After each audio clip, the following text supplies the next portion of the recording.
What's going on, everyone? It's LJ. And 2 weeks is indeed too long for a new video. Cut. What? We don't need the monologue. I cleared this. Try it again without it. What's going on, everyone? It's LJ. And now complete without monologue. Cut. Try it without the sarcasm. What's going on, everyone? It's LJ. And at long last, it's time for another rock and metal. What? A little more emphasis on the rock. What's going on, everyone? It's LJ. And at long last, it's time for another rock and metal. Cut. That's our fault. Difficulties with the lighting. What's going on, everyone? It's LJ. And it's time for another rock and metal update.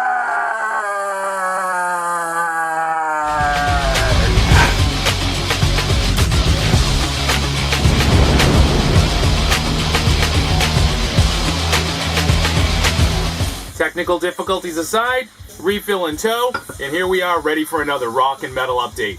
Much more metal than rock in this one. Can't wait to get started, so let's dig in. Up first is the King Diamond album that was recorded in 1987 on the Abigail tour, but not released until 1990, around the time that his album The Eye came out, and it's Abigail Live. I've owned this on CD and or cassette since it was released, and it's absolutely amazing, but it was never made available before on vinyl, at least to the best of my knowledge.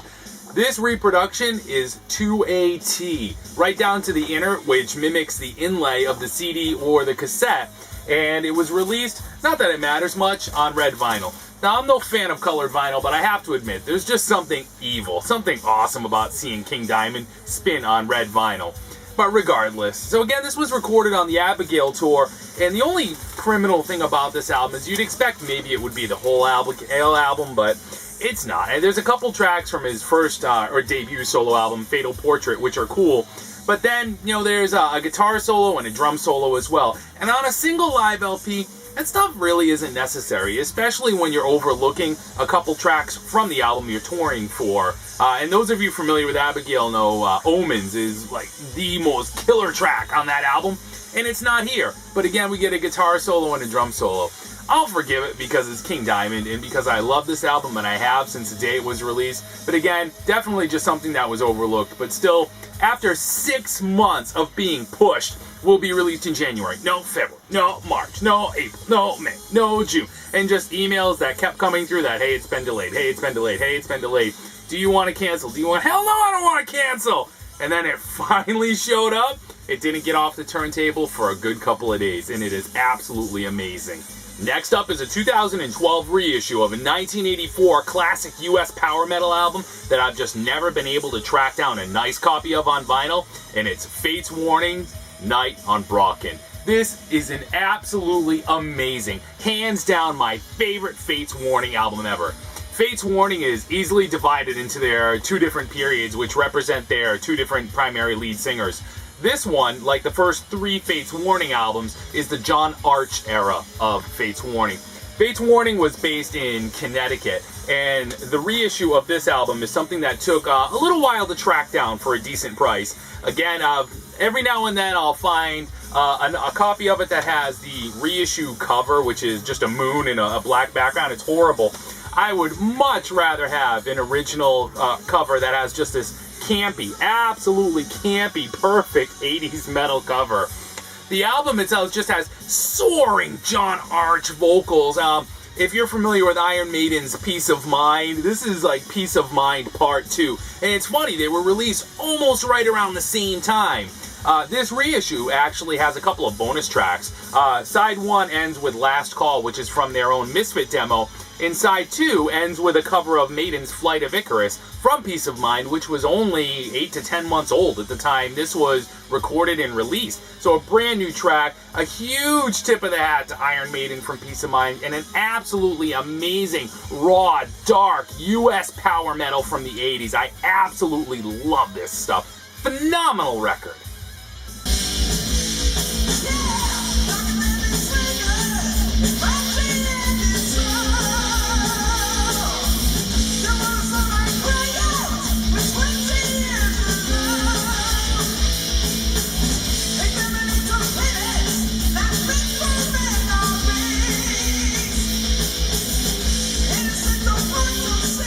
You like that? Yeah, we're gonna get some needle drops into this video too, because for me personally, needle drops just make a video. And next up from 1990, here's an album I was missing from Flotsam and Jetsam, When the Storm Comes Down. The first couple Flotsam and Jetsam albums are just absolutely amazing, and I have both of those on vinyl as well. Flotsam and Jetsam maybe became more famous because they were Jason Newsted's old band than for the music they were making themselves. But again, this is one that I just didn't have. It was a radio station promo, and it has a stamp on the label. You know, but this showed up for, I think it was $5. And from 1990, it's one that I just couldn't say no to. It's not the first couple albums, and it really follows that thrash metal template from around 1990, where those 80s thrash bands kind of slowed it down and went into a groove. Eric's vocals are off the charts. They always have been. And it's a phenomenal album. It's got a couple of weak moments, but overall, to have the opportunity to add it to the Flotsam and Jetsam collection for a few bucks, who the hell would say no to that? Okay, from 2009, this is an album I wasn't sure I'd be able to warm up to, and I had a hell of a time finding. And it's the debut album from Helvetets Port, Exodus to Hell. Helvetets Port are part of the new wave of traditional heavy metal that absolutely just gets your gaga gooey. It's amazing stuff. And these are the new wave of bands that are just tipping their hats, wearing their influences proudly on their sleeve, and carrying the torch forward for those legendary bands from the 80s that can't carry it themselves forever. This was produced by Olaf Wickstrand of Enforcer at a time in 2009 when Enforcer only had one album out themselves. And the guy is just this wonder kid of new wave of traditional heavy metal. It came with a full-scale poster, typical high roller package, and this is an early high roller release. Has a full-color booklet. Show you the pages from that. We're in no rush here. Sorry about the glare. And check out that insert. I mean, really, look at that. You're probably getting a little glare, but just check that out.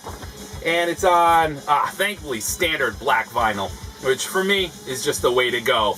Now, I was when I first heard this, it was recommended by Greeno, and I was kind of on a Dawkins kind of hair metal binge at the time. So I checked it out, and just right off the bat, I wasn't digging it. So if you're in that headspace, forget it. But if you get yourself into kind of a mid-period new wave of British heavy metal mode, like Virtue, or you're listening to a lot of Manila Road, like the third, fourth, fifth albums from Manila Road, or even Heavy Load from Sweden, oh, you will sink your teeth right into this. Absolutely amazing album. And look at the names of the band. We have Witchfinder, O Thunder, Inquisitor, and K Lightning. It's right there. What more do you need to know? Helvetets Port, Exodus to Hell. Find a copy.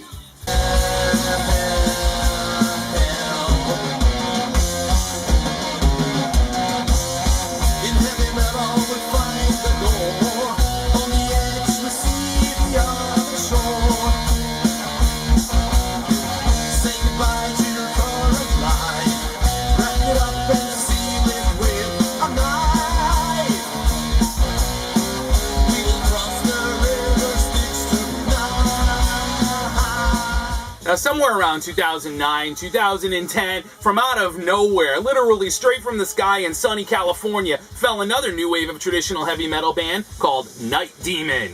Night Demon released a 4-song EP. It was a 7-inch at the time, and it had the first 4 songs here on side 1. Night Demon, The Chalice, Ancient Evil, and Ritual. That 7-inch didn't get a whole lot of attention, and it became really tricky to find really soon. Night Demon gained popularity and released their follow-up album, which I picked up the day it came out and showed it in an earlier video. Absolutely amazing album. This got tricky to track down and kept selling out. So when I finally got the opportunity to grab it, I couldn't wait. They add side 2, a cover of Jaguar's Axe Crazy, which is an insanely amazing track. A cover of Diamond Head's Lightning to the Nations, and 2 songs from their first live gig, a cover of Golden Earrings' Radar Love, and their own Ritual. Night Demon is just this amazing cross between Diamond Head, they've got a huge Diamond Head sound, and Tigers of Pantang as well. If you dig either of those bands, you will sink your teeth straight into Night Demon. This came on black and white vinyl. Honestly, this one could have been Dayglow, Purple Dot, Polka Splats, and I would have picked it up anyways. And again, just because it kept selling out as soon as anyone got it in stock. An absolutely phenomenal band. Definitely worth your attention. Again, their newest release is out as well. I believe it's called Curse of the Damned, and it too is absolutely fantastic. Now next up are two more mid-80s US power metal classics, obscure classics that finally got reissued, and with that comes the opportunity to own minty fresh, brand new copies. And this is 1984 debut from Hexx. Hexx, again, is a US power metal band, and the vocals from Dennis Monzo here are just absolutely off the charts. It's got that Fates Warning, kind of Crimson Glory-ish mid-80s US power metal sound from 84. And if you dig that stuff, you know exactly what I'm talking about. This and the next one, the follow-up, they reissued these, I believe only 200 were made available. So it was just absolutely imperative to jump on them right away. They're phenomenal, phenomenal albums, and this is one that has just been spinning over and over and over and over and over on the turntable, and that many overs. So you got to check it out here. Check out a track from Hexx's debut, No Escape from 1984.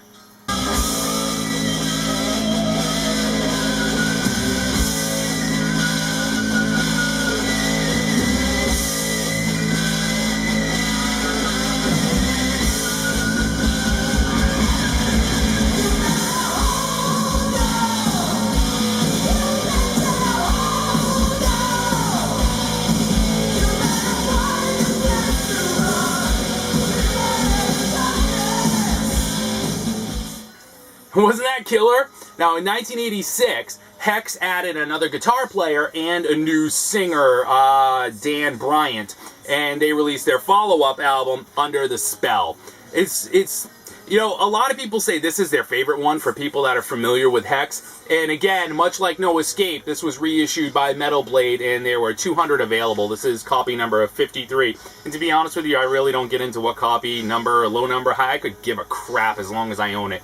Another excellent album. For me, I actually prefer the debut much more. When they added that second guitar player and Dan Bryant on vocals, and this is on blue, kind of somebody stepped on a blueberry in a pile of powder, see the white streaks, vinyl. When they added that second guitarist and Dan Bryant, they became more Metal Church and more Flotsam and Jetsam and a little more polished, rather than that intentionally muddy, perfect production for an 84 US power metal release that No Escape has. Still an absolutely astounding album, and one I was absolutely thrilled, like No Escape, to add to the collection. After this, Hexx became a death metal band after this, and I never tracked them again after that. Never kept up with them, never listened again. Don't even know if they're still going today, and quite honestly, unless they sound like they did in 84, it wouldn't matter anyways. But check out both of these. They're excellent albums. Now, somewhere around 1988, a band came storming out of Texas called Hexx. And while I didn't catch them at the time, it was a year or two later that somebody let me borrow their cassette copy of an album called Gretchen Goes to Nebraska. Yeah, no joke, that's the name of the record. Gretchen Goes to Nebraska. Now, how metal is that? Nah. I remember putting this in my Walkman and remember, oh, alright, they love Rush. Wait a minute, no, they love the Beatles. Wait a minute, what the hell is this anyways? And none of us could really figure it out at the time.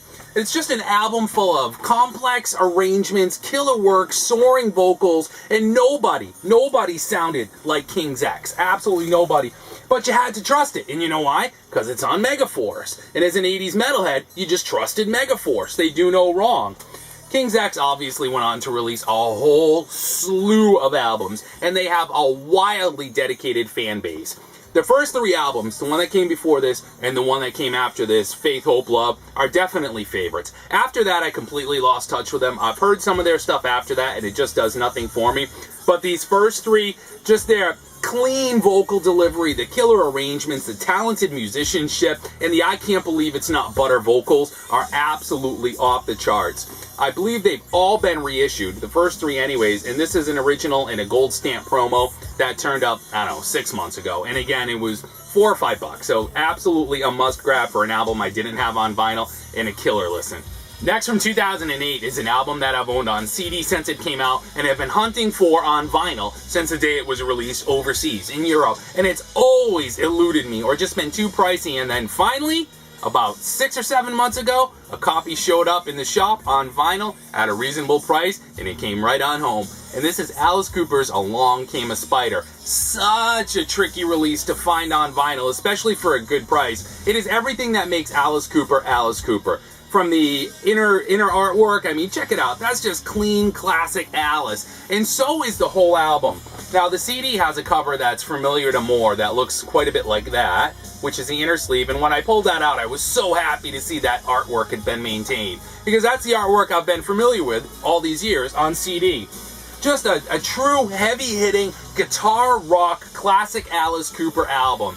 You have guest spots from Slash and Ozzy, and tips of the hat to all those classic Alice Cooper albums. Everything from Killer to Billion Dollar Babies to Muscle of Love to School's Out to Welcome to My Nightmare. You can hear all of that in here, with a couple of modern production elements as well. But definitely nothing that distracts from it or makes sound, you know, I wish Alice would go back. For some of the missteps that he's made over the past 15 years, this album just brought it all back. Alice is back, and it's absolutely amazing.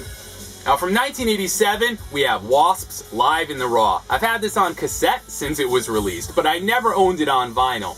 You know, like Hexx or like Lizzie Borden, W.A.S.P is just criminally overlooked. Somehow they're not a mainstream, well-known band by everyone outside of metal circles, where of course everyone knows W.A.S.P.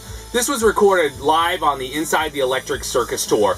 And those first 4 or 5 albums from W.A.S.P, I mean, going from like 84 up till 1990, W.A.S.P was just the quintessential 80s shock rock heavy metal band, just with those horror elements in it. Absolutely phenomenal stuff. And Blackie Lawless has a long history in the LA metal scene. And when W.A.S.P, they were always harder than Motley Crue, more heavy, more real than Motley Crue, more dangerous. And this was, just to pick this up on vinyl, finally, and to drop the needle on it, was just amazing. And with the lead Not Live single from one of the coolest 80s cheesy horror movies in history, Ghoulies 2, which is a single Scream Until You Like It on it as well. I mean, what more reasons do you need to pick it up? Just absolutely phenomenal. Next up from 1990 is the debut from New York's Spread Eagle. What an amazing record. The vocals from lead singer Ray West are just off the charts. You set the needle down on this, and it's immediately obvious that, like bands like Junkyard and Rock City Angels, these guys just cut their teeth on early Guns N' Roses and Faster Pussycat. And that's exactly what you get with this album. It's just absolutely... Just listen. Let's just listen.